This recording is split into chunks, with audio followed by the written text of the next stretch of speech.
Bom, começando aqui mais um Patercast, aqui é Antônio Garcia. Aqui é Felipe Zappalá. Maravilha, a gente vai gravar hoje um episódio falando sobre Halloween.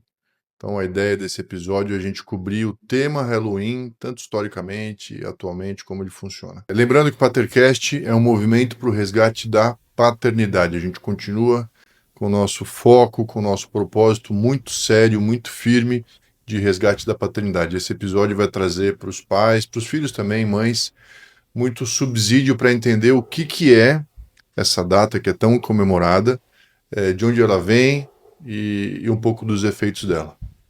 Beleza? Beleza? Você tá bem? Tô bem, você? Maravilha. Fazia tempo que a gente não gravava só os dois, hein? É, né? Fazia um tempinho. Muito tempo, né? Uhum. Tipo uns 6 meses assim. Eu acho uns 6 meses. Beleza, bom. Eu fiz a minha lição de casa aqui, pesquisando a respeito do Halloween. Tá, O bom é que você não sabe da minha pesquisa, então eu vou te contar. muito bom. Então tá. Halloween é o seguinte, só pra gente entender, o nome Hallow quer dizer santo. Então, o Halloween está relacionado com All Hallows Eve, que é a véspera do Dia de Todos os Santos. Então, o Dia de Todos os Santos é uma data católica. Então, vou trazer um pouco aqui do histórico de onde veio isso, que vai desembocar no Halloween, que é uma conjunção entre essa data católica, que é o Dia de Todos os Santos. Na verdade, é um período de Todos os Santos, é a véspera do Dia de Todos os Santos, o Dia de Todos os Santos, e aí depois tem o dia depois, que é o Dia dos Fiéis Defuntos. Isso tudo da Igreja Católica. Isso conecta com uma data chamada Samhain. Fala Samhain, escreve Samhain, que é uma data celta. Então tem uma conexão. Talvez até Halloween seja a conexão dos dois negócios. Até aqui tudo bem? Uhum. Vai ficar meio chato, vou ficar só falando. Não, mas eu vou puxando, né? Tá bom. Tá bom. Vamos lá, então. Esse Dia de Todos os Santos, olha que interessante. No começo, no século I, século I, II, depois de Cristo, o cristianismo foi muito perseguido. Então, em Roma, mas na verdade em todo o Império Romano, os cristãos foram muito perseguidos. Então você tinha muitos mártires. Tem até um livro muito legal, chama, acho que As Catacumbas. Cara, um livro maravilhoso que eu li. Um livro curto, que conta a história de um romano que se converte ao cristianismo e ele começa a viver nas catacumbas de Roma. Então, Caraca. a igreja em Roma se reunia nas catacumbas. Que século isso? Século I e II. Bem no comecinho, antes do Edito de Milão, antes de Constantino autorizar todas as crenças. Então, teve um tempo, logo depois da morte e ressurreição de Jesus, que é a igreja primitiva, até o momento, o século III, IV, que o cristianismo é permitido, e aí depois, do século IV, V, ele é adotado como a religião oficial de Roma. Então tem um trajeto aí.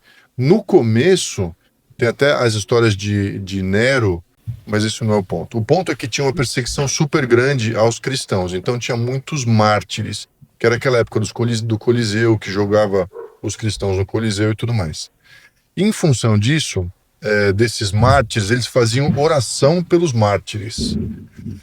Então, sei lá, tinha alguém que era um mártir, fazia uma oração por ele, num determinado dia. E isso ia se seguindo. Até que chegou um momento que tinha muitos mártires. E eles meio que concentraram. Então, ao invés de ficar fazendo oração por cada um dos mártires, que era um culto individual, celebração que era feita nos túmulos, nas catacumbas, eles juntaram tudo para um único dia. E passou a ser o Dia dos Mártires. Então, a origem do Dia de Todos os Santos vem do Dia dos Mártires. O negócio não é nem católico, é pré-católico. Caraca. Antes do catolicismo, então os cristãos eles já comemoravam, era um dia de oração, para se lembrar dos mártires. Isso foi se consolidando dentro da comunidade cristã, se transformou no Dia dos Mártires, até que no século IV, na Síria e Constantinopla, passou a existir uma festa de todos os mártires, que estava conectada com o domingo pós-Pentecostes. E aí, no século V, em Roma e na Gália, começou a ter uma expansão do culto coletivo. Então você passou a ter altares e orações por todos os santos. Até que tem um ponto específico que o Papa Bonifácio IV de Roma, anos 609 e 610, ele pega o panteão de Roma. O panteão era o templo onde todos os deuses eram adorados. Ele pega o panteão e converte o panteão para uma igreja de Maria e todos os mártires. Deixa eu ver se eu não estou falando... Converte realmente, ele muda de religião mesmo. Converte. Então ele muda a placa. Então tinha esse templo, que é o Panteão, que era o templo de deuses em Roma, o Panteão dos Deuses. E aí esse Papa Bonifácio IV, então você vê, no século 609 é século VII. Então a Igreja Católica já está super consolidada em Roma. Ele converte o Panteão, mas ainda assim tinha um Panteão. Ele converte o Panteão para uma igreja e que passa a ser a Igreja de Maria e todos os mártires. Então, lá em 609, esse Papa, ele pega um templo totalmente pagão e converte. Então, aquilo que a gente fala sobre o catolicismo, muitas vezes, acomodar o paganismo com os santos, é exatamente o que acontece nesse momento. E, Antônio, qual que é a definição de paganismo? Eu não devia nem usar o termo pagão, porque o pagão é quem está fora da fé cristã. Uhum. Está muito mais relacionado com politeísmo, porque o pagão, ele, dentro dos romanos, acho que também falava sobre o pagão quem não era romano. Então talvez nem seja o termo mais correto usar paganismo. Mas o politeísmo, que é você ter muitos deuses. Então, tanto a religião romana quanto a religião grega tinha muitos deuses. Por isso que tem Olimpo, sabe, Zeus, tudo mais, são todos os deuses. O que existe uma linha doutrinária que fala que os santos católicos são uma acomodação dos deuses gregos e romanos. Então, assim, a gente já falou sobre isso. Ou seja, a necessidade politeísta do povo romano daquela época foi acomodada para dentro do cristianismo com os santos. Estou falando que é a minha teoria, mas existe uma doutrina para esse lado. Eu peguei aqui, o paganismo é um termo histórico e religioso usado para se referir a sistemas de crenças e práticas espirituais não judaicas, cristãs ou islâmicas, ou seja, tudo que está fora das religiões monoteístas abraâmicas. Aí ele fala, paganismo é um conjunto de religiões ou práticas espirituais politeístas, naturalistas ou animistas, que veneram vários deuses, espíritos ou forças da natureza. Estaria certo, seria um bom termo, então. Olha, tem um autor, Bernard Marcal, que ele tem um livro até 1928, que ele fala o seguinte: os deuses romanos cederam seu lugar aos santos da religião vitoriosa, falando sobre essa mudança do panteão para essa igreja católica. Olha como é forte. Ele é um escritor esoterista sobre cultura celta. Ele fala: os deuses romanos cederam seu lugar aos santos da religião vitoriosa. Naquele momento, claro que tem uma licença poética aqui, mas analisando essa conversão do panteão para uma igreja, a análise que ele fala havia uma religião vitoriosa. A religião vitoriosa naquele momento, no século VII em Roma, é o cristianismo. Então passou toda a perseguição, tem o Edito de Milão, que deixa as religiões todas elas serem cultuadas, até que tem um momento que o cristianismo passa a ser a religião oficial do Império Romano, e no século VII já está consolidado. O que esse autor fala, isso agora no século XX, fala, olha, aquilo lá que aconteceu, essa conversão do panteão, foi exatamente a personificação da vitória do catolicismo. Falou assim, o paganismo perdeu, então os deuses se transformaram em santos. Ou seja, por isso que eu te falei que isso é um fato que embasa muito essa doutrina sobre a transformação dos deuses em santos. Que loucura, né? Assim, isso enfurece os católicos quando a gente fala isso. Uhum. Mas, cara... tá aí, né? Foi uma forma dos católicos daquela época criarem um ambiente em que a população que estava acostumada com politeísmo e paganismo se encontrar no catolicismo. Porque o que existia, isso eu já li em diversos livros, falando, olha, para eles era muito estranho você ter um único Deus. Foi muito estranho. Por um único Deus, mas a gente tem um Deus que cuida daquilo, Deus que cuida daquilo. Por que vocês têm um único Deus? Uhum. E ainda um Deus que se chama de Pai, que ama vocês. Isso é tudo muito estranho. Então, o judaísmo, junto com o cristianismo, é uma mudança de paradigma muito grande para o povo romano. Eu lembro daquela passagem que tem de Paulo quando ele encontra a placa do Deus desconhecido, né? Sim, Tá escrito Deus desconhecido no meio de um monte de referências a deuses ali. Ele pega aquilo e extrai para começar a falar de Deus. exatamente. Bom, isso quando o Papa Bonifácio IV ele faz essa dedicação, já existe a primeira data oficial para a dedicação do Panteão foi 13 de maio. O Papa Gregório III e IV, os Papas Gregório III e IV, eles pegam essa data e elas transferem essa data para o dia 1º de novembro.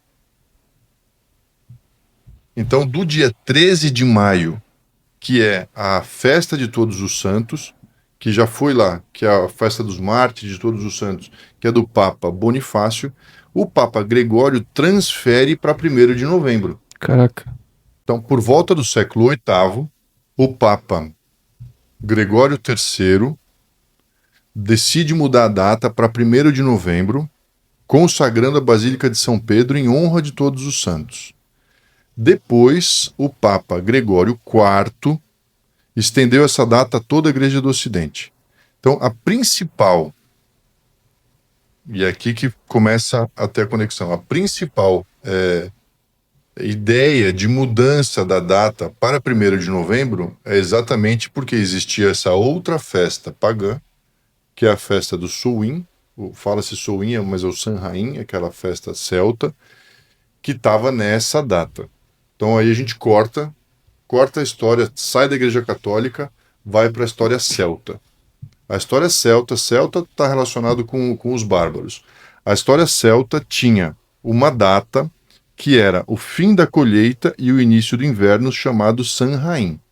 Essa festa Samhain, Sam quer dizer verão, Fuin quer dizer fim, é o fim do verão, junta tudo Samhain. Essa data era a data que eles comemoravam, a data pagã, eles comemoravam o fim das colheitas e o início do inverno. Nessa data, é uma celebração celta, e eles falavam que nessa data o mundo dos mortos se aproximava do mundo dos vivos. Então existia um entendimento que você estava terminando a época de colheita e entrando numa época de inverno. Ou seja, o mundo dos vivos e o mundo dos mortos é como se fosse uma confluência dessas duas coisas. Que loucura. Depois, a religião Wicca adota e é a principal data para a religião Wicca. Então, o que aconteceu quando teve essa junção de 1º de novembro? Quando bate lá no 1º de novembro. Eles pegam uma data pagã, celta, junta com uma data católica, e as duas coisas passam a ser comemoradas ao mesmo tempo. Dá um fast forward para isso. Caraca, que loucura, bugou a cabeça. Dá um fast forward que você tem Halloween. O Halloween é Hallow, que são os santos. O tal do Win, que pode ser até o finalzinho do nome do Samhain. 1º de novembro é a data exata daquela comemoração celta. 30 de outubro, que é a véspera de Todos os Santos. Aí você tem a data de Todos os Santos e você tem a data dos fiéis defuntos, que é o feriado de finados. Então, o que aconteceu foi uma junção de todas as coisas. Só que, inicialmente, essa junção foi para acomodar também pagãos dentro da fé católica. Com o passar do tempo, você esqueceu a fé católica. O que sobrou foi o Halloween, que é uma comemoração pagã, e que ficou muito mais com a tradição que veio dos celtas, que é de mundo dos mortos, que é de susto, que é de coisa ruim, do que com a tradição que veio lá dos mártires. Essa era uma data para comemorar e para orar pelos mártires, aqueles que eram mortos pela fé cristã. A história foi passando, foi deturpando, agora a gente está comemorando uma data dos celtas. Faz sentido? Muito louco, né? Não faz sentido, mas faz sentido.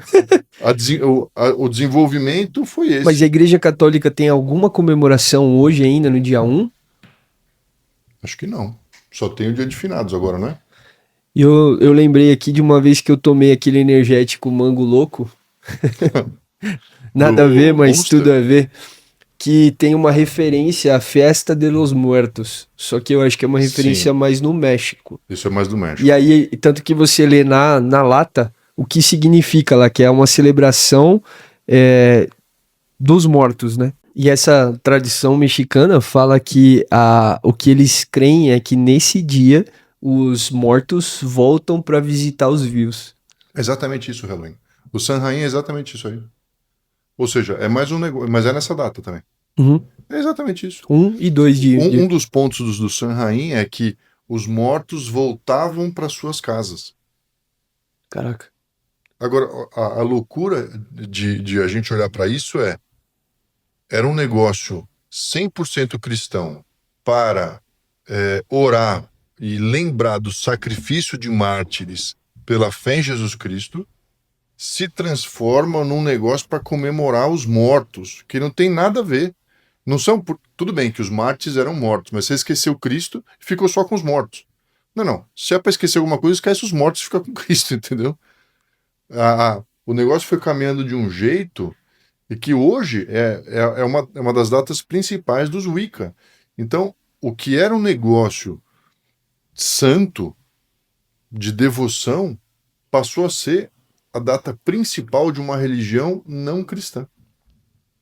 Inclusive, quando eu li, você lembra que eu li As Brumas de Avalon? Uhum. As Brumas de Avalon é um livro escrito pela Mary Bradley, que é no século XX, e que conta a história do rei Arthur.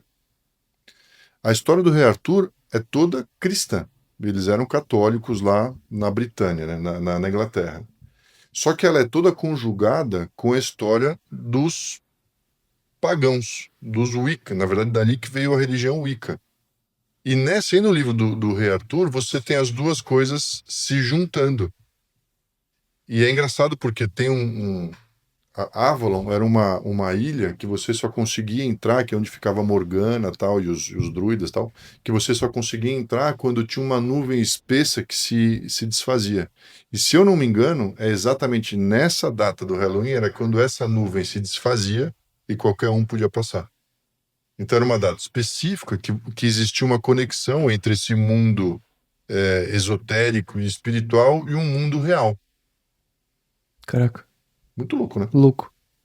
Então hoje, quando você, como pai, ou você qualquer um que está comemorando o Halloween, é importante entender que você está comemorando uma data pagã muito antiga. E que hoje, para algumas religiões, tipo Wicca, religiões esotéricas, não é uma data de brincadeira. É uma data real, que eles de fato estão comemorando algo e que tem impacto espiritual. Caramba, o que me traz aqui, até às vezes conversando com pessoas que, quando você tem enraizado o cristianismo, acho que você consegue entender, né, o que a diferença entre esse dia e participar desse dia, comemorar esse dia, aquilo que tem de consequência, mas quando você não está conversando com alguém que tem essa raiz, sempre se leva muito pro lado da brincadeira, que Sim. é só uma brincadeira, é só diversão para as crianças, é um momento que as crianças... Quando você assiste um filme de Hollywood, por exemplo, que tem lá o Halloween, as casas cara, é muito irado você ver ali as ruas, a forma como as casas são montadas, eles se preparam para aquilo todo ano, né? Você vê aquilo ali, acaba sendo uma tradição mesmo da vizinhança, uma tradição, né? Aqui a gente tenta pegar um pouco, né? Cria mais uma festa, o brasileiro gosta de comemorar, mas lá nos Estados Unidos eles têm isso como uma tradição todo ano, algo que envolve a família,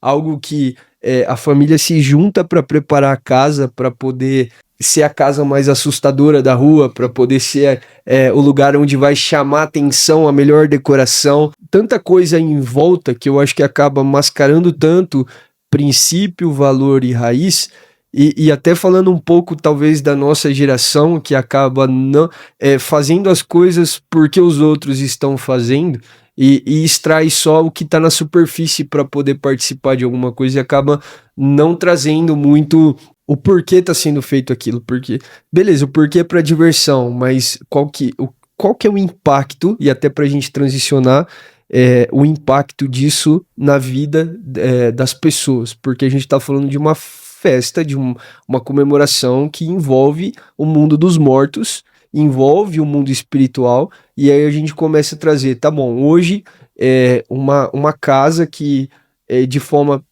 sei lá, até meio despretensiosa, se envolve em brincadeiras, ela entra ali. O que isso pode trazer de consequências, Antônio, para dentro da casa das pessoas? Vamos assim? lá, agora a gente começa a entrar num lado que pressupõe um pouco mais de fé, mas tudo bem, se tem a fé ou não tem a fé. Tem um cara que é um ex-satanista que ele se converteu ao cristianismo, um cara da África do Sul. Eu vi o testemunho dele algumas vezes, é bem forte. Ele tem um encontro real com Jesus. E a gente está falando de um lugar onde a magia negra, talvez o ponto mais forte de todo mundo ali, né? É a África do Sul, né? Não sei se a África do Sul é tão forte quanto assim, a África mais central ali, mas o bicho pega, né? O ponto é que esse cara era satanista, então ele não é cristão, é satanista. E aí ele era um cara bem envolvido com o satanismo, ele se converte ao cristianismo, ele tem um encontro com Jesus. Um parênteses aqui para quem não crê em nada que é espiritual, nada metafísico, pode parecer estranho, mas é real. Então, se você vai numa casa de macumba, você vê coisas bizarras acontecendo, ou então você vai numa igreja evangélica, você vê pessoas sendo curadas. O mundo espiritual é um pouco difícil de negar, a menos que você queira muito negá-lo. Caso contrário, ele é bem evidente. Tá bom, fecha parênteses. Então esse cara, esse satanista, ele perguntam para ele a respeito de Halloween. Ele fala, Halloween é a data mais importante de todas dentro do mundo satanista pagão. É a data que você faz os principais sacrifícios. E aí perguntaram para ele, mas qual que é o impacto de uma casa que comemora Halloween e tal? Ele falou, olha, mesmo que seja de brincadeira, uma casa que está comemorando, que está abraçando essa festividade, se torna como um sacrifício que um ritual, não é? Um sacrifício ritual. Você viu esse vídeo? Eu vi alguns vídeos desse, eu não sei se exatamente eu mandei um do cara que tem umas tatuagens no rosto. É ele mesmo. Ele mesmo. Aquela casa... Ele fala do bairro, né? Um ponto de conexão para o bairro. Uhum. Eu achei aquilo muito louco, porque não é só uma comemoração isolada. Existe, no mundo espiritual, você querendo ou não que tenha efeito, você não precisa crer para que tenha efeito. Se você comete um pecado, sabendo ou não que é um pecado, aquilo continua tendo efeito. Se você faz uma oração, querendo ou não, continua tendo efeito.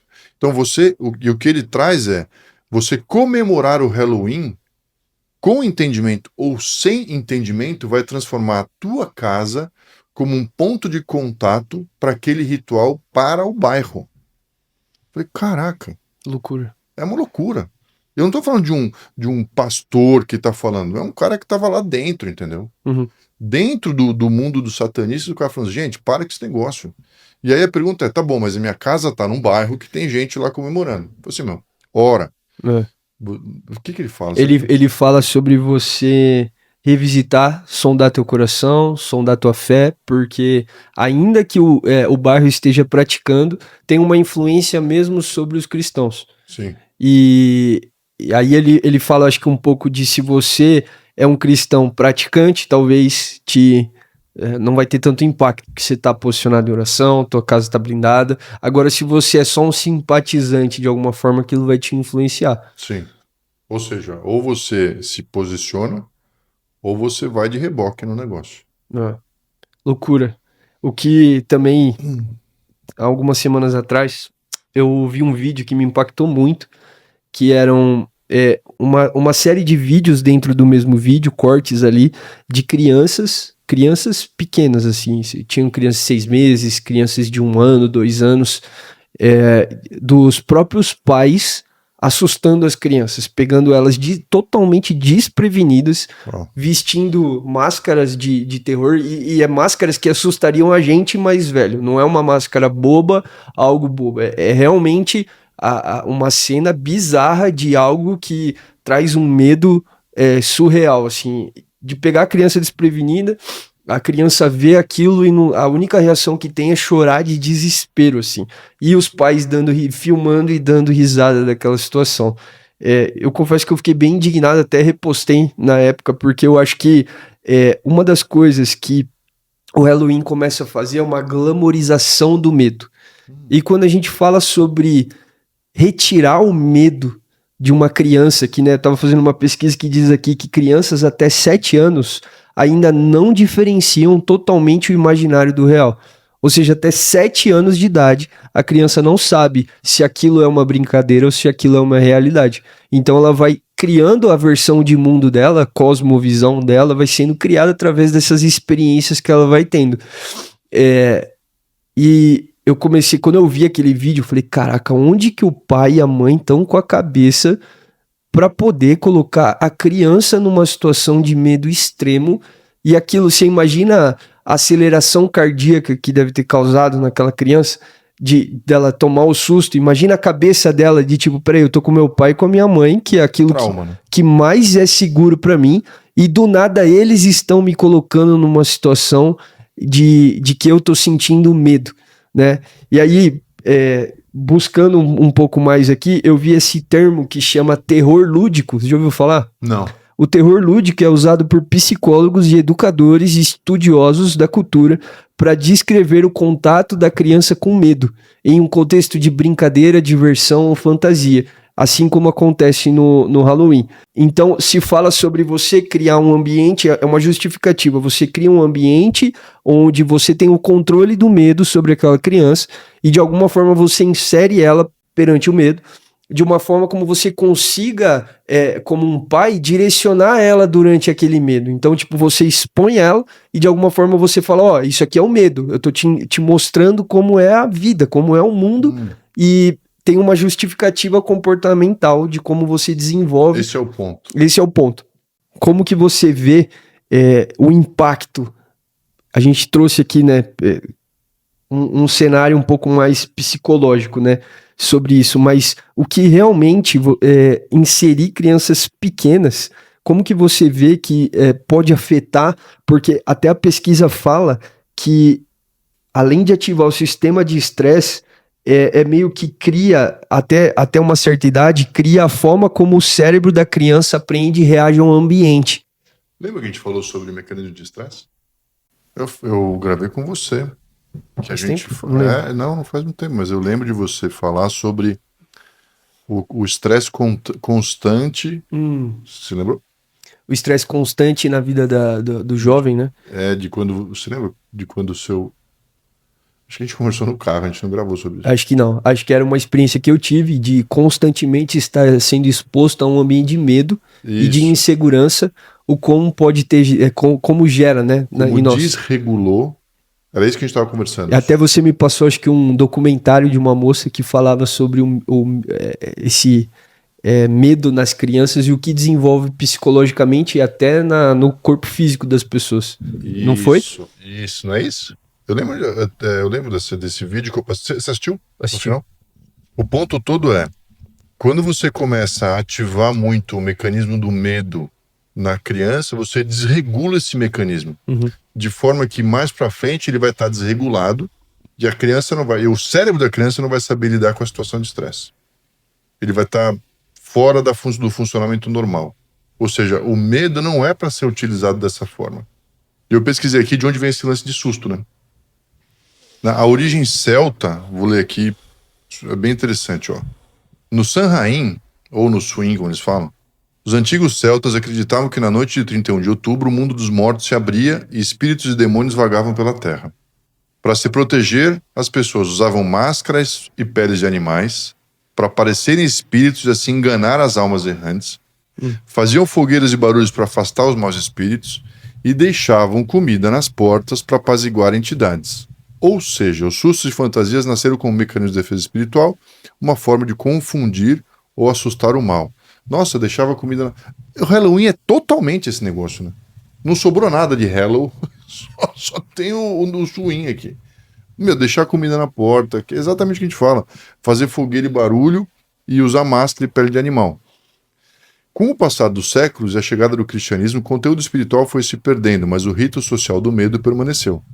Na Idade Média, o medo era usado em teatros religiosos e procissões como representações do inferno e dos demônios para lembrar as pessoas do juízo final. Essas dramatizações ajudavam a ensinar o povo analfabeto, usando imagens. O medo, portanto, tinha uma função pedagógica e moral, que é o que você está comentando. No Halloween moderno, isso tudo foi ressignificado e se tornou tudo divertido, mas é a mesma coisa. E psicologicamente, o susto tem um efeito paradoxal. Ele libera adrenalina, mas dentro de um ambiente controlado, que é o que você comentou, gera alívio e riso e permite ao cérebro experimentar o medo sem o perigo real. Mas acontece que o medo é o medo. O medo tem uma função. Ainda assim, né? Ou seja, você gerar medo demais ou você tirar a função do medo, você desregula. Porque o medo tem uma função. A função do medo é de alerta, é de te deixar em sistema de atenção. Não é para você desregular O medo te mantém vivo, se você parar pra pensar. Exatamente. Não é para você desregular o medo. Então, assim, se você tira todo o aspecto espiritual do Halloween e você olha só para o aspecto natural, por favor, para de dar susto nos seus filhos, meu. Caraca. Ainda mais tão jovens assim. Final de semana agora a gente tava... meu condomínio, às vezes condomínio sempre tem essas festas, né? Aí participa quem quer, tem um negócio de bota figurinha na porta, quem não quer participar. É que você, acho que mora em casa, não sei se o do Abraham já participou, mas o condomínio te avisa, ó, vai ter a festa do Halloween assim, se você não quiser, identifica a tua porta de uma forma que ninguém vai te encher o saco. E aí, teve acho que foi no sábado, tava rolando a festa, eu desci, a Rafa tá grávida, né, tá de 5 meses agora, a gente desceu, cara, tinha um monte de gente fantasiada, e não era fantasia boba, assim, cara, tinha uma velha bruxa, bizarra, que se eu encontro com ela na rua, na boca mano, eu ia bater nela, certeza. Mas você sabe que ativou em mim, porque na hora que a gente tava andando, a gente teve que passar por um pouco ali. E tinha uns 2, 3, acho que eram adolescentes, que eles estavam vestidos e estavam pegando pessoas desprevenidas, assim, de dar um susto. Aí eu comecei a calcular, falei, bicho, a Rafa tá grávida. Se esse cara vem dar um susto na minha esposa grávida, cara, eu acho que eu não vou responder por mim. Quem vai tomar o susto vai ser ele. Eu falei, amor, melhor a gente pegar rápido e subir, pra evitar de expor ali, né? E tanto que tava rolando a festa ali no meio, tava tendo comida, a gente acabou não entrando ali pra pegar comida, foi no mercadinho e pegou, né? Mas aquilo gerou em mim uma coisa de defesa com a minha filha que tá na barriga, que eu falei, cara, imagina tomar um susto na gravidez, sei lá o que pode gerar pra criança no... Sabe que enquanto você estava contando isso, me veio uma lembrança. Tem uma série americana chamada The Purge, que saiu de um filme. Eu nunca assisti, mas eu sei Você qual. tá ligado? Uhum. Que é o dia de liberado, né? Você tá ligado nisso aí, mano? Cara, eu assisti porque eu gostei. E é um negócio muito louco do tipo, tem um dia que você pode fazer o que você quiser. E o Halloween parece um negócio desse. É um dia que você pode ser idiota, entendeu? Você vai lá e põe uma fantasia ridícula, o carnaval também não é muito longe. O carnaval é um dia, era pra ser um dia, se tornou um feriado, um monte de dias. São 5 dias agora. Que você pode liberar sexualmente, fazer o que você quiser sexualmente. E o Halloween parece que você pode ser um idiota e fazer coisas maldosas, entendeu? Tipo um purge. Só que, se você pesquisa na internet, o tanto de atrocidades que são feitas no Halloween, cara, parece mesmo purge. Assassinato, sacrifício humano, um monte de coisa bizarra e nojenta, cara. E o vídeo do cara, ele não falava de sacrifício de animais, ele falava esse é o dia que mais existem sacrifícios humanos no planeta. Então você imagina, se a gente for levar para a esfera espiritual, o que isso não tá gerando, né? Aí você pensa, mas eu não tô participando disso de alguma forma, você tá no teu micro ali da tua vida, vivendo uma experiência divertida, contribuindo talvez espiritualmente para algo bizarro que tá acontecendo do outro lado do planeta que você não tá tendo visualização, né? Total. Agora, tem um plot aqui, que 31 de outubro, da mesma forma, é o dia que se comemora a Reforma Protestante. Loucura. Porque o dia que o Martinho Lutero cola as 95 teses dele lá na porta da igreja de Wittenberg, é exatamente 31 de outubro.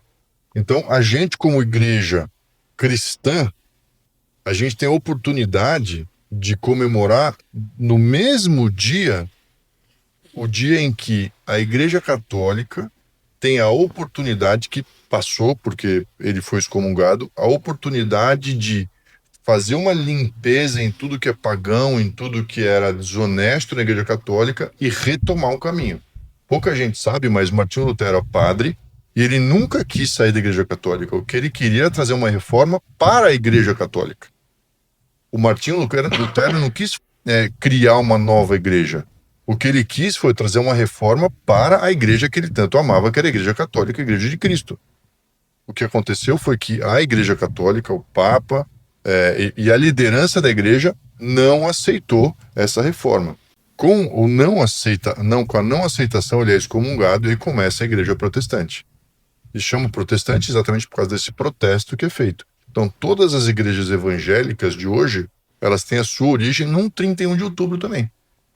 Da mesma forma que o Halloween, que é a véspera do Dia de Todos os Santos, é um 31 de outubro, a Reforma Protestante, está fazendo 517 anos esse ano, é um 31 de outubro. Então é como se tivesse uma ressignificação. 31 de outubro é importante? É importante. Por causa do Halloween? Não. Porque nesse dia tem início uma reforma na Igreja de Cristo. A Igreja Católica recebe 95 teses de Martinho Lutero, que é o Martin Luther, que todo mundo gosta tanto, não o King, né, mas o original, e gera o início de uma reforma, o início de uma limpeza para a Igreja cristã. Então a gente deveria estar comemorando ou os mártires do primeiro e segundo século, ou a reforma protestante, mas não um feriado celta, sei lá de onde. Faz sentido? Meio Sim. radical, não? Pouco. Na minha época de escola, a gente nem falava de Halloween. Eu lembro de finados, eu lembro de Dia de Todos os Santos, mas não lembro de Halloween. Ou seja, é um negócio que tá chegando. Caraca, a gente tinha... Onde já se viu? Por que o condomínio fica fazendo... Assim, vocês que são de prédio, por que o condomínio... que sugere essas coisas, sabe? Eu acho tão engraçado esse negócio. Eu fico pensando, o que é o síndico que sugere? Tem uma reunião de condomínio para isso? Antônio, a gente, falando de tudo isso aqui, eu até separei, né, uma coisa, porque eu acho que tudo isso gira em torno, como eu falei, né, uma data que glamouriza o medo, e ao mesmo tempo, quando a gente olha para a Bíblia, principalmente, eu separei 2 versículos aqui, que fala que no amor não há medo, antes o perfeito amor lança fora todo medo, 1 João 4,18. E aí o outro Deus não nos deu um espírito de medo, mas de poder, amor e equilíbrio, 2 Timóteo 1,7. Quando a gente olha para o texto e para isso daqui, independente se você acredita ou não, se você acredita em Deus, você entende que o medo e Deus, como está falando aqui, é como se Deus vem e ele elimina o medo da nossa vida. Então, quando existe algo que está sendo criado na base do medo, significa que existe uma ausência de Deus naquilo que está sendo feito. O que, né, meditando sobre isso é muito forte, e eu acho que deixa aqui para a gente finalizar o nosso tempo juntos falando desse tema, mas o que quando eu olho para minha filha que está vindo, meu Deus, eu quero jamais criar alguma coisa, um ambiente que gera medo nela. Pelo contrário, eu vou ser aquele que vai me esforçar para eliminar o medo, assim como Deus faz com a gente, né? Então, acho que para deixar uma mensagem, o Halloween, por ser baseado no medo, ele, pelos fatos e por tudo que a gente foi discutindo aqui, desde a origem, desde a base, é como se Deus não estivesse habitando em nenhum ponto do que está acontecendo. Eu concordo, mas sabe uma outra coisa que está me ocorrendo aqui? Fazendo um paralelo com as Brumas de Avalon. No livro, eu me lembro que os padres, eles são retratados sempre como uma coisa arcaica, antiga, meio fora de moda, meio desonesto e não espiritual. E aí toda a parte pagã é a parte pura, honesta, espiritual, do bem, conectado com a natureza, blá blá blá, sabe? É o espírito assim do livro. E eu acho interessante como a gente, como cristão, a gente vai perdendo um pouco do misticismo, entre aspas, da espiritualidade cristã, e aí precisa resgatar um ritual celta, alguma coisa assim, totalmente pagão, para resgatar a espiritualidade, sabe? E aí você vê algumas igrejas que elas se orgulham de não ser espirituais, sabe? Se orgulham de não ter isso aí, mas ao mesmo tempo fica emprestando espiritualidade de outros lugares. Quando, para mim, o cristianismo espiritual é o suficiente, entendeu? A gente já tem espiritualidade de sobra, com o Espírito Santo, com milagres, com o próprio mundo espiritual, com o poder da oração, a libertação, demônios que você expulsa. A gente não precisa disso. A gente não tem a menor necessidade de pegar um ritual pagão para que a gente possa experimentar espiritualidade, medo, esse esoterismo, sabe? Cara, se você está dentro do cristianismo, é o contrário. É o lugar onde você tem poder e autoridade para combater exatamente isso. O que me lembra de um primo meu me falou outro dia sobre o filho dele, que estava numa... é um primo que já tem quase 80 anos, o filho dele é um pouco mais novo que eu, e o filho dele estava passando por uma situação, advogado criminalista, passando por uma situação difícil, e ele falou assim, eu ensinei meu filho a respeitar todos e não ter medo de nada. Então o ponto é corroborando o que você está falando, sabe assim? Quando você está em Deus, você tem respeito por todos, porque você não faz acepção de pessoas, mas você não teme nada. Então essa cultura de medo ela é totalmente anticristã. O cristão não foi feito para ter medo. O cristão foi feito para não ter medo, porque o verdadeiro amor lança fora todo medo. Então, cara, não tem nada mais anticristão, mais fora do que o Halloween. Não tem cabimento igreja comemorar Halloween. Não tem cabimento escola cristã comemorar Halloween. Não tem cabimento católico comemorar Halloween. Tá totalmente fora da nossa doutrina. Muito bom. Eu lembro que quando eu era pequeno, e até você falou dessa coisa da gente, às vezes, ter uma busca, até a nossa alma mesmo, às vezes busca algo espiritual. Eu não sei se você tinha isso quando era pequeno, aquela coisa de, abaixo dos meus 6, 7 anos por ali, sentar e vir um mais velho e contar história de terror. Lógico. E aí você vê as crianças ao mesmo tempo que assustadas, mas querendo aquilo como uma certa adrenalina. Aí eu lembro de histórias que meu avô contava de um lado lá, que quando ele viveu, acho que em Minas, coisas assim bizarras que aconteciam, e ele falava aquilo, não sabia se era verdade ou se era mentira, mas mexia tanto com a gente no nosso íntimo, que eu lembro das histórias, eu lembro da cena que a história me gerou. Sim. Com 6, 7 anos. Que você criou na sua cabeça. Que eu criei na minha cabeça, né? Mas como a gente tem realmente esse anseio, né? Por querer alguma coisa. Total. Exato. Eu consigo endereçar isso com os meus filhos. Se você quer ouvir uma história de medo, vem cá, vou te dar umas histórias da Bíblia aqui pra você ver o que é. Boa. Bom, mas era isso. A ideia era a gente cobrir aqui o Halloween, trazer origens históricas, impactos para hoje e a nossa opinião a respeito. Bom, quer encerrar? Vou encerrar. Tá bom. E você, o que você acha do Halloween? Coloca aqui nos comentários a tua opinião, aquilo que você extraiu dessa conversa. Não deixe de também refletir isso dentro da tua casa, converse com a tua esposa, teu marido, teus filhos. Acho que é importante a gente trazer luz para um tema que ele é tão relevante, apesar de parecer uma brincadeira, não é uma brincadeira. Então é isso. Se você gostou, compartilha com alguém isso daqui. E é isso. Obrigado, Antônio. Até a próxima, galera. Até a próxima. Valeu.